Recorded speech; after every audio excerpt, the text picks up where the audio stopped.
Sometimes the people who are supposed to love you unconditionally are the ones who destroy you most completely. I learned this truth on a Tuesday evening in October, 30 floors above Manhattan, when my own father looked me in the eyes and erased me from existence with a single sentence.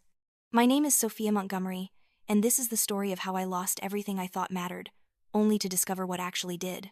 The evening started like any other family celebration at One World Observatory.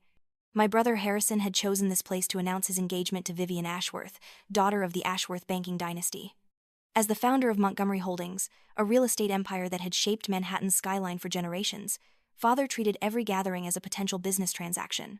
I rushed through the gleaming lobby, still wearing my wrinkled blazer from the legal aid clinic in Queens, where I'd spent the afternoon helping Mrs. Rodriguez navigate her eviction proceedings. I was exactly 7 minutes late, which in Father's world might as well have been 7 hours. The moment I stepped into our private dining area, I felt the shift in atmosphere. Father sat at the head of the table in his perfectly tailored Armani suit, his silver hair combed back with mathematical precision. Mother perched beside him in her usual Chanel ensemble, her smile as rigid as the pearls around her throat. Sophia.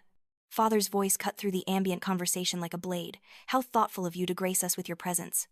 Sorry, Father, I got held up at the clinic. Mrs. Rodriguez was facing eviction, and I couldn't leave until we filed the emergency motion. The temperature in the room seemed to drop several degrees. Vivian's perfectly manicured eyebrows rose slightly, as if I'd mentioned something distasteful. The clinic, Father repeated, his gray eyes fixed on me with laser intensity. You mean that little charity project in Queens where you've been playing lawyer for people who can't pay their bills? I felt my cheeks flush. It's called providing access to justice, Father. Not everyone can afford $500 an hour for legal representation. Actually, I think this is the perfect time to discuss Sophia's future plans. His gaze never left my face. I've been very patient with this phase of yours, Sophia. I assumed that after you passed the bar exam, you'd be ready to join Montgomery Holdings as we discussed. My heart began to race. We'd never actually discussed my joining the company. Father had simply assumed it was inevitable. Father, I know you expected me to join the company, but I've decided to stay with legal aid. They've offered me a permanent position, and I want to accept it. The silence that followed was deafening. Vivian broke it with a laugh that sounded like breaking crystal. How wonderfully altruistic of you, Sophia. It's like charity work, isn't it? I mean, it's lovely that you want to help those people, but surely you don't plan to make a career out of it? Those people? You mean American citizens who deserve legal representation regardless of their bank account balance? Father's composure finally cracked. He slammed his palm against the table so hard that the wine glasses jumped. Facts? His voice rose to a level I'd never heard before. Here's a fact for you, Sophia. I spent $200,000 on your law school education at Columbia. I've supported you, housed you, and given you every advantage in life. And this is how you repay me? By throwing it all away to play savior to a bunch of deadbeats and criminals? I stood up, my chair scraping against the floor. My responsibility is to use my law degree to help people who actually need it, not to make rich people richer. Father rose slowly from his chair, his face turning an alarming shade of red. You selfish, ungrateful child. After everything I've given you, you want to throw it all away to work with the dregs of society. He reached into his jacket and pulled out his wallet, extracting the Black American Express card that I'd carried as an authorized user since I was 16. If you walk out of here and choose that path, Sophia, then you are no longer my daughter. You will receive no financial support. You will not be welcome in the family home. You will not inherit a single penny from the Montgomery estate. His eyes burned with cold fury. And if you think you can crawl back when reality sets in, think again. I don't give second chances to traitors. I picked up the credit card and held it out to Father. Then I guess we have nothing more to discuss.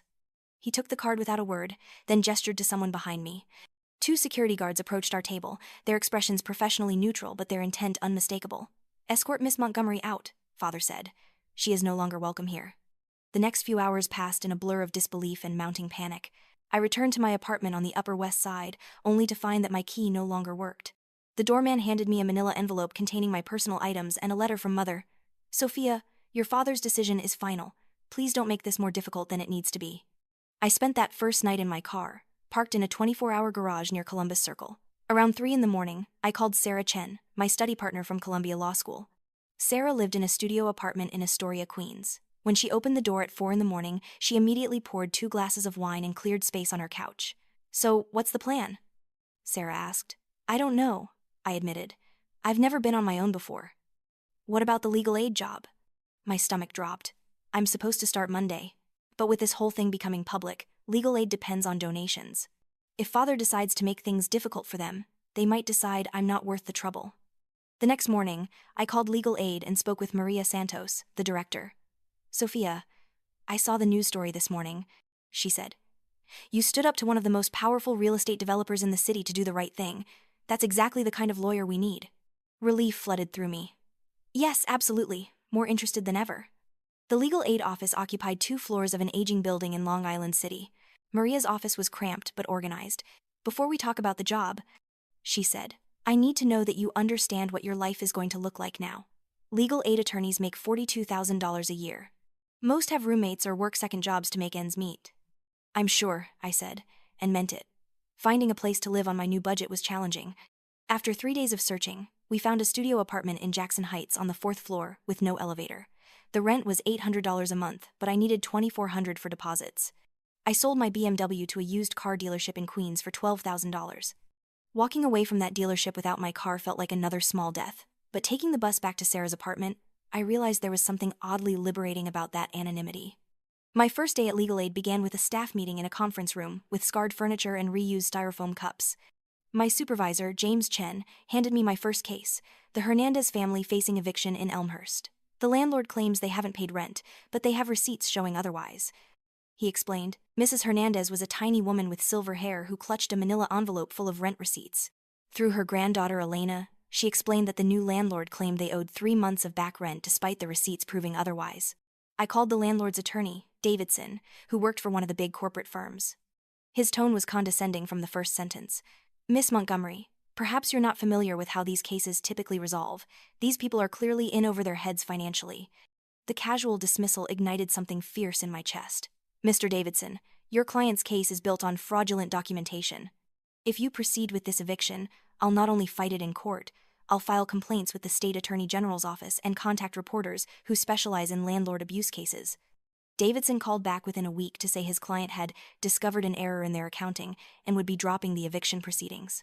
Mrs. Hernandez cried when I gave her the news. As autumn turned to winter, I settled into routines that would have been unimaginable 6 months earlier. I took the subway to work, learned to shop at discount stores, discovered laundromats. My caseload grew steadily, and each case taught me something new about advocacy and the resilience of people systematically excluded from power. But it was the Rodriguez case that changed everything. Carmen Rodriguez was a housekeeper whose employer, the Pemberton family, had been systematically cheating her out of wages for 3 years. Instead of paying overtime, they paid her a flat rate that worked out to less than minimum wage. They are good people, Carmen insisted. I don't want to make trouble. Carmen, wanting fair payment for your work isn't making trouble, it's demanding what you're legally entitled to. The case should have been straightforward, but when I contacted the Pemberton's attorney, I received a response that made my blood run cold. They disputed the allegations and would be filing counterclaims alleging that Carmen had stolen jewelry from their apartment. It was classic intimidation, designed to discourage workers from pursuing legitimate wage claims. But I spent weeks building Carmen's case, documenting every hour she'd worked. What I discovered went beyond simple wage theft. The Pembertons had systematically exploited Carmen's economic vulnerability for years. The trial lasted 3 days. The jury deliberated for less than 2 hours before awarding Carmen $32,000 in unpaid wages and damages. The victory made news and brought calls from other exploited workers. 3 days after the trial, Harrison called me for the first time in 6 months. Sophia, what the hell do you think you're doing? You sued the Pembertons. Do you have any idea what this is doing to our family's reputation? Harrison, the Pembertons were stealing from their housekeeper. Our family built this city, Sophia. We're not supposed to be on the other side of the table from people like the Pembertons. Maybe it's time someone from the Montgomery family fought for the people who actually deserve justice. You're delusional if you think this crusade of yours is going to change anything. Harrison, I already have my life back. For the first time ever, I'm living the life I actually want instead of the one that was planned for me. He hung up without saying goodbye. Spring arrived with an opportunity I hadn't expected. Maria called me into her office with news about someone who wanted to meet with me about a potential case. He says he has information about Montgomery Holdings that you might find interesting. He's been investigating your father's business practices for over a year. Marcus Chen was a lean investigative journalist who specialized in corporate corruption. We met at a coffee shop in Long Island City, where he spread documents across our table. I've been investigating predatory development practices for 2 years. What I've found is a pattern of systematic fraud targeting immigrant families and working-class communities. The documents bore Montgomery Holdings letterhead. These families were all targeted by the same scheme. They receive notices claiming their property taxes are in arrears, offering to help them avoid foreclosure by transferring their properties to a management company. But it's a scam, I said, seeing the pattern. Exactly. The management company is a shell corporation owned by Montgomery Holdings. Once families sign the transfer documents, they lose all ownership rights. The total value of stolen properties is estimated at over $12 million. The number hit me like a physical blow. Why are you showing me this? Because you know Montgomery Holdings better than anyone who isn't directly involved in the fraud, and you're the only person with access to inside information that could make a legal case airtight. Marcus researched my corporate connections and discovered that I was still listed as a board member of several Montgomery Holdings subsidiaries. As a board member, you have legal standing to request internal documents, financial records, communications between executives. I stared at the legal documents he prepared. Once I sign these, there's no going back. But Sophia, there are 47 families who lost their homes because of this fraud scheme. I thought about Mr. Vasquez, about Mrs. Rodriguez, about all my clients who had been systematically exploited. I signed the documents. The response from Montgomery Holdings came through Arthur Thornfield, the lawyer from the Pemberton case. Miss Montgomery, I hope you understand the seriousness of what you're attempting to do. I'm exercising my legal rights as a board member to review corporate documents. Is this really how you want to destroy everything your family has worked for? If my family's wealth was built on stealing homes from working families, then maybe it deserves to be destroyed. Within a week, I began noticing signs of retaliation. Neighbors mentioned people asking questions about me. I received an anonymous bar complaint alleging professional misconduct. The breakthrough came when Marcus was contacted by Elena Morrison, who had worked as an executive assistant to Montgomery Holdings CFO for 8 years before quitting. We met at a diner in Astoria. I want you to know that I always liked your father personally, Elena said nervously. But I spent 8 years processing paperwork for deals that I knew were wrong. Forged documents, fake tax liens, manufactured foreclosure proceedings. She spread dozens of documents across our table. These are photocopies of everything I could get before I quit. Corporate communications, financial records, instructions for forging city documents. The documentation was everything we'd hoped to find.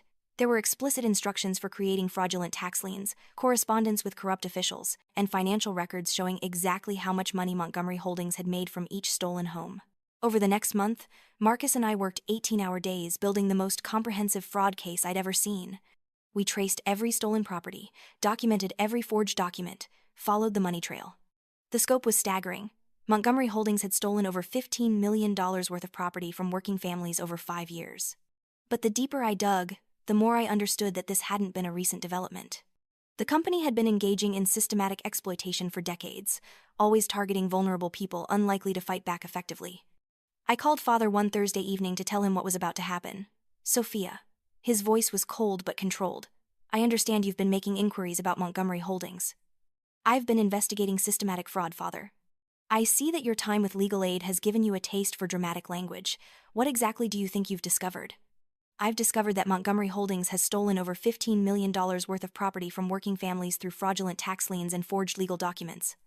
Sophia, you clearly don't understand the complexities of real estate development. These were legitimate business deals. Tax obligations that were fabricated using forged city documents. The facade finally cracked. You ungrateful little bitch. After everything I gave you, you want to destroy your own family based on some ridiculous conspiracy theory. Father, I'm not destroying our family. I'm just refusing to be complicit in the systematic theft that built our family's wealth. You're choosing strangers over your own blood.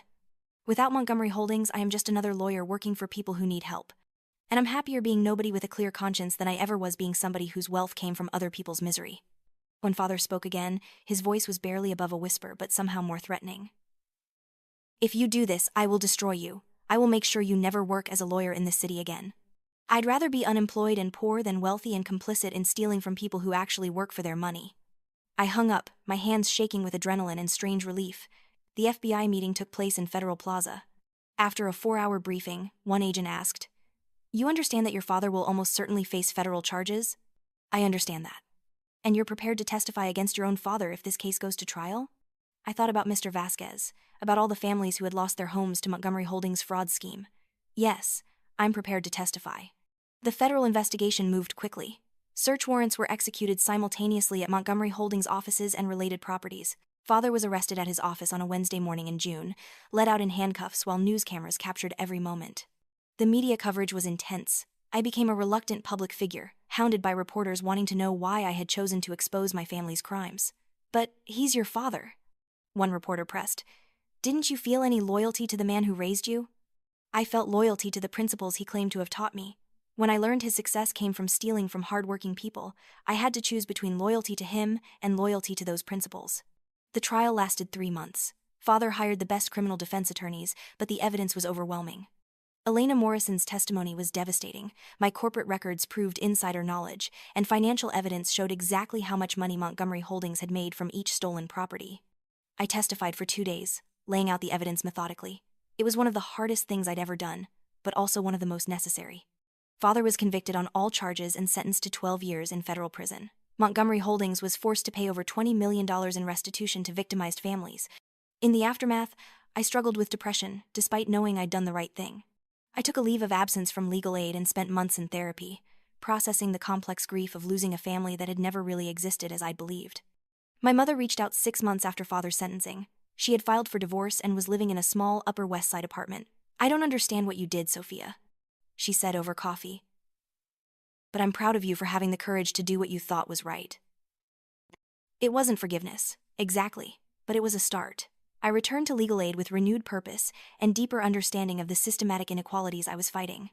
I began working on policy advocacy alongside individual client work, pushing for legislative changes that would protect vulnerable homeowners and workers. 3 years after Father's trial, I received a letter from Mr. Vasquez that made me cry happy tears. His family had bought back their apartment at a fraction of market value as part of the restitution process. "Thank you for helping us get our home back," he wrote. "Thank you for choosing what is right instead of what is easy." That evening, I walked through Jackson Heights, past grocery stores and community centers where families were rebuilding their lives. The area was still working class and struggling, but also resilient and hopeful in ways my former world had never been. I thought about the choice I'd made that night at One World Observatory, when Father had demanded I choose between my principles and my place in his world. At the time, it had felt like losing everything that mattered. Now I understood I hadn't lost anything real. I had given up illusions and a life built on others' suffering. In return, I'd gained purpose, meaningful work, genuine relationships, and knowledge that I was living according to my actual values. The girl escorted out by security 3 years earlier had been wealthy, connected, and admired. She had also been miserable, directionless, and complicit in systematic injustice. The woman walking through Queens was living paycheck to paycheck, estranged from most of her family, working 60-hour weeks for clients who couldn't always pay. She was also genuinely happy for the first time in her life. My phone buzzed with a text from Sarah. "Dinner tomorrow? I want to hear about the Rodriguez case appeal." I smiled and texted back, "Absolutely, my treat." It was a small thing, being able to take a friend to dinner without worry. But it represented something larger, the freedom to make choices based on what I actually wanted, the ability to build relationships based on mutual respect, the satisfaction of work that mattered. I had lost a family built on lies and exploitation, but I had found a life built on truth and justice. It was a trade I would make again in a heartbeat. As I unlocked my small apartment door, I thought about writing to Elena Morrison, to thank her for finding courage to come forward. She had chosen truth over comfort, justice over security, doing what was right over doing what was easy. These were my real family now, not the people who shared my DNA, but the people who shared my values. Not the people who had given me money and status, but the people who had helped me find purpose and meaning. I had started this journey thinking I was losing everything that mattered. Now I understood I had found everything that actually did matter. Sometimes the people who are supposed to love you unconditionally are the ones who destroy you most completely. But sometimes, if you're very lucky, destroying you is exactly what you need to discover who you really are.